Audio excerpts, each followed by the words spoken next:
Hola, buenas, soy Krishna Valle y hoy les quiero recomendar este libro, Miss Peregrine y los niños peculiares. Es una novela de fantasía que consta de 395 páginas del autor Ramson Riggs y trata más o menos sobre un niño que tras una tragedia horrible se dirige hacia un orfanato ubicado en una isla de Gales. A continuación les leeré una pequeña parte.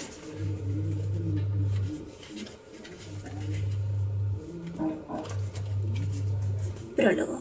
Acababa de aceptar que mi vida sería de lo más normal cuando empezaron a suceder cosas extraordinarias. La primera que llegó en forma de una conmoción terrible y como cualquier cosa que te cambia para siempre, me partió la vida en dos, antes y después. Con muchas de las cosas extraordinarias que iban a suceder, involucró a mi abuelo, Abraham Portman. Durante mi infancia, el abuelo Portman era la persona más fascinante que conocía. Había vivido en un orfanato, combatido en guerras, surcado océanos en barcos de vapor, cruzado desiertos a caballo, actuado en circos, lo sabía todo sobre armas y autodefensa, y de cómo sobrevivir en la jungla, y hablaba al menos 3 idiomas además del inglés. Todo resultaba inconmensurablemente exótico para un niño que jamás había abandonado Florida, y le suplicaba que me obsequiara con nuevas historias cada vez que le veía. Él siempre me complacía, contándolas como si fueran secretos que solo yo podía escuchar. Cuando tenía 6 años, decidí que mi única posibilidad de tener una vida la mitad emocionante que la del abuelo Portman era convirtiéndome en explorador. Él me animaba pasando las tardes a mi lado, encorvado sobre los mapas del mundo, urdiendo expediciones imaginarias y marcando las rutas con chinchetas rojas, a la vez que me hablaba de los fabulosos lugares que descubrí algún día. En casa, daba a conocer mis ambiciones desfilando con un tubo de cartulina ante el ojo y gritando «Tierra a la vista» y «Preparad un grupo de desembarco», hasta que mis padres me echaban fuera. Creo que les preocupaba que mi abuelo fuera a infectarme con alguna ensoñación incurable de la que jamás me recuperaría, que aquellas fantasías me estuvieran vacunando de algún modo contra ambiciones más realistas. Así que un buen día mi madre me hizo sentar y me explicó que no podía convertirme en explorador, porque yo no quedaba nada por descubrir en el mundo. Yo había nacido en el siglo equivocado y me sentí estafado. Me sentí aún más estafado cuando comprendí que la mayoría de las mejores historias del abuelo Portman no podían de ningún modo ser ciertas. Los relatos más fantásticos giraban siempre en torno a su infancia, como que había nacido en Polonia, pero a los 12 años lo habían enviado en barco a un hogar para niños de Gales. Cuando le preguntaba por qué había tenido que dejar a sus padres, su respuesta era siempre la misma. Los monstruos iban tras él. Polonia estaba sencillamente repleta de monstruos, según él. ¿Qué clase de monstruos?, preguntaba yo, con ojos como platos, y aquello se convirtió en una especie de rutina. Unos terribles jorobados, con la carne putrefacta y los ojos negros, contestaba, y caminaban así, y me perseguía arrastrando los pies como un monstruo sacado de una película antigua, y yo huía riendo. Cada vez que los describía, incluía algún nuevo y escabroso detalle. Apestaban igual que basura podrida. Eran invisibles salvo por las sombras, un montón de tentáculos que retorcían, echaban dentro de sus bocas y podían salir disparados de repente y arrastrarte al interior de sus poderosas fauces. No tardé mucho en tener problemas para dormir, y mi imaginación hiperactiva transformaba el silbido de neumáticos sobre el asfalto húmedo en una respiración fatigosa justo fuera de mi ventana, y la sombra bajo las puertas en retorcidos tentáculos de un gris negruzco. Temía a los monstruos, pero me emocionaba imaginar a mi abuelo peleando contra ellos y saliendo victorioso. Esa es una parte del prólogo. Recomendadísimo. Espero que lo puedan leer, se den un tiempo y disfrútenlo. Muchas gracias.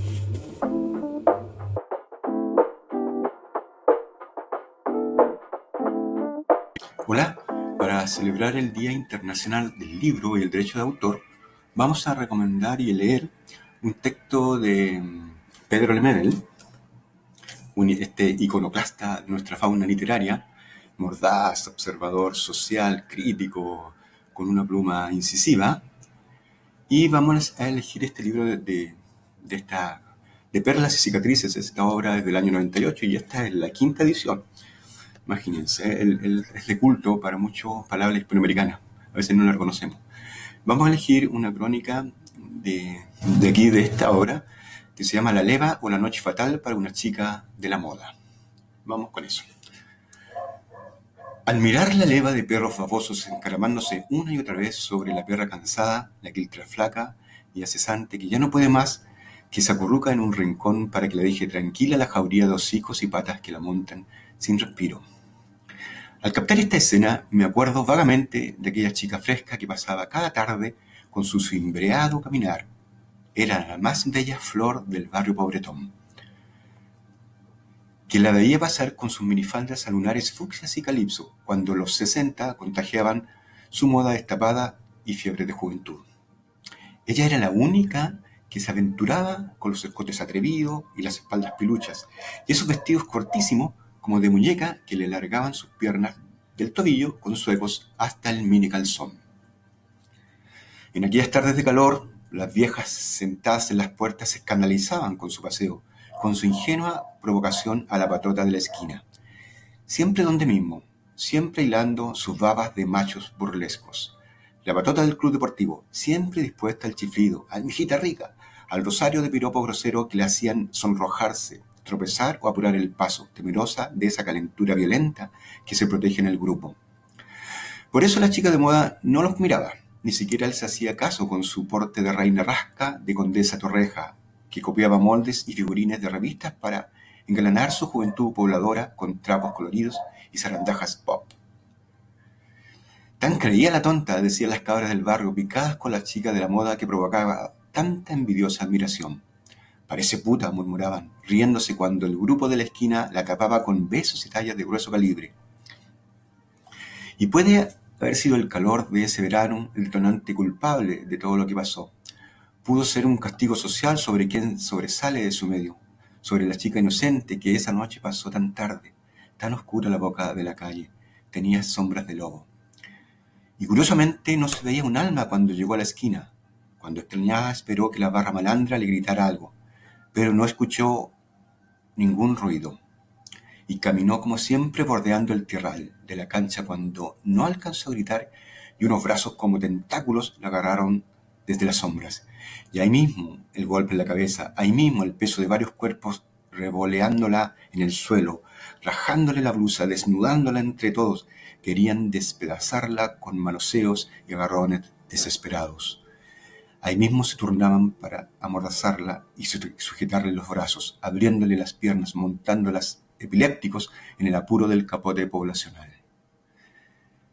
Ahí mismo los tirones de pelo, los arañazos de las piedras en su espalda, en su vientre, toda esa leche sucia inundándola a mansalva. Y en un momento gritó, pidió auxilio mordiendo las manos que le tapaban la boca. Pero eran tantos y era tanta la violencia sobre su cuerpo tiritando, eran tantas fauces que la mordían, la chupaban como hienas de fiesta. La noche sin luna fue cómplice de su vejación en el eriazo. Y ella sabe que aulló pidiendo ayuda. Está segura que los vecinos escucharon mirando detrás de las cortinas, cobardes, cómplices, silenciosos. Ella sabe que toda la cuadra apagó las luces para no comprometerse, más bien para ser anónimos espectadores de un juicio colectivo. Y ella supo también, cuando el último violador se marchó subiéndose el cierre, que tenía que levantarse como pudiera, juntar los pedazos de ropa y taparse la carne desnuda, violácea de moretones. La chica de la moda supo que tenía que llegar arrastrándose hasta su casa y entrar sin hacer ruido para no decir nada. Supo que debía lavarse en el baño, esconder los trapos humillados de su moda preferida y fingir que dormía despierta, crispada por la pesadilla. La chica de la moda estaba segura que nadie serviría de testigo si denunciaba a los culpables. Sabía que toda la cuadra iba a decir que no había escuchado nada. Y que si a la creída de la Pobla le habían dado capote, los chiquillos del club, bien merecido se lo tenía. porque pasaba todas las tardes provocándolos con sus pedazos de falda. ¿Qué quería? Se insolentaba a los hombres con su coqueteo de maraca putiflor. Nunca más vi pasar a las chicas de la moda bamboleando su hermosura. Y hoy que miro la leva de quiltros babeantes alejándose tras la perra, pienso que la brutalidad de estas agresiones se repite impunemente en el calendario social. Cierto juicio moralizador avala el crimen y la vejación de las mujeres, que altera la hipocresía barrial con el perfume azuceno de su emancipado destape. La leva. Pedro Lemebel. Impresionante, tan fuerte, tan provocador, que aún hoy pueden ser escenarios comunes para algunos lugares. Bien. Esperamos cuando termine todo esto juntarnos, reencontrarnos, reírnos, hablar de literatura, de política, de rock and roll y estemos todos juntos para construir una sociedad más justa, más inclusiva, más tolerante, que vuelvan los presos de la revuelta del estallido social, todos juntos. Y además, ser informados, cultos y educados. ¡Chau!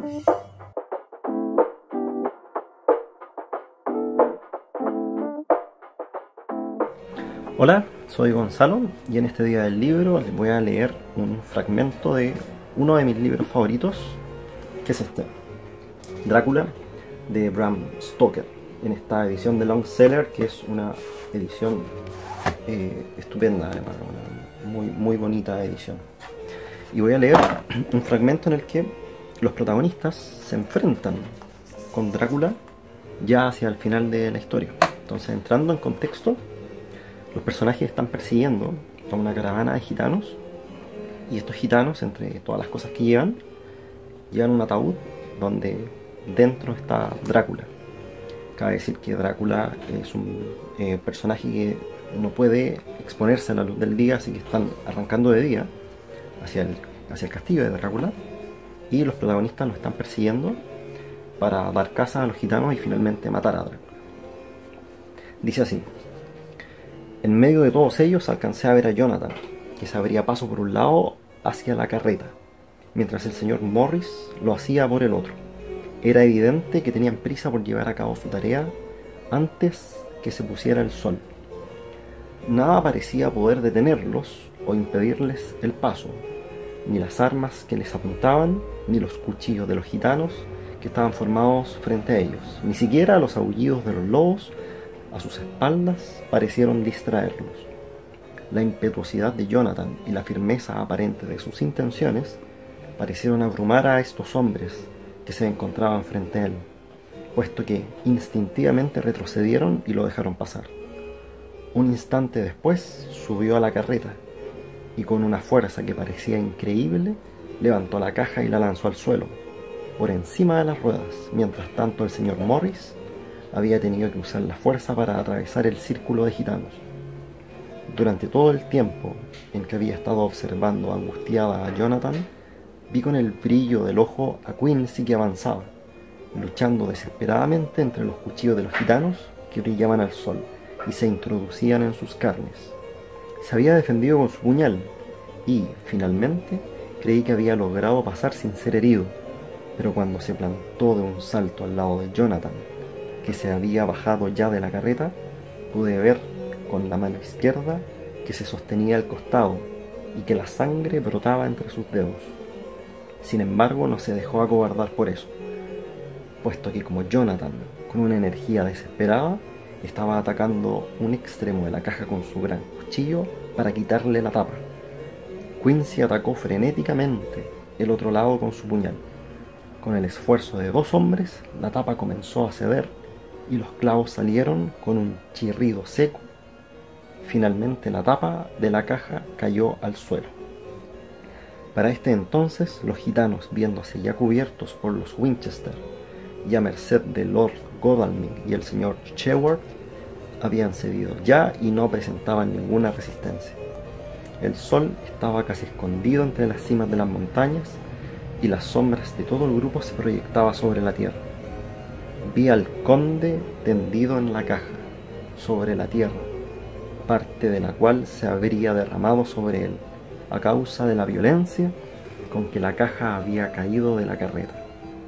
Estaba profundamente pálido, con una imagen de cera, y sus ojos rojos brillaban con la mirada vengadora y horrible que tan bien conocía yo. Mientras lo observaba, los ojos vieron el sol que se hundía en el horizonte, y su expresión de odio se convirtió en una de triunfo. Pero en ese preciso instante surcó el aire el terrible cuchillo de Jonathan. Grité al ver que cortaba la garganta del vampiro, mientras el puñal del señor Morris se clavaba en su corazón. Fue como si ocurriese un milagro. Ante nuestros propios ojos, y casi en un abrir y cerrar de ojos, todo el cuerpo se convirtió en polvo y desapareció.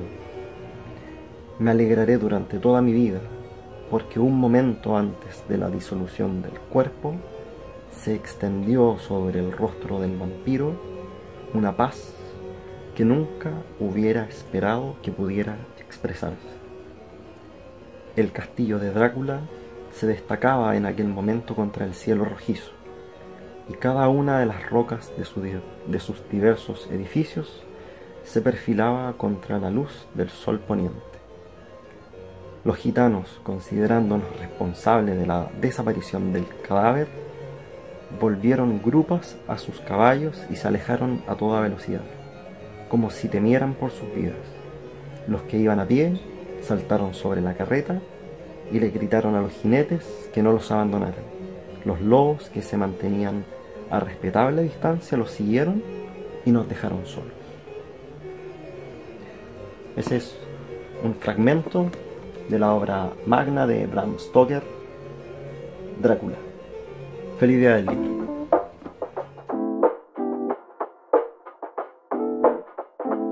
Después, frente al pelotón de fusilamiento, el coronel Aureliano Buendía había de recordar aquella tarde remota en que su padre lo llevó a conocer el hielo.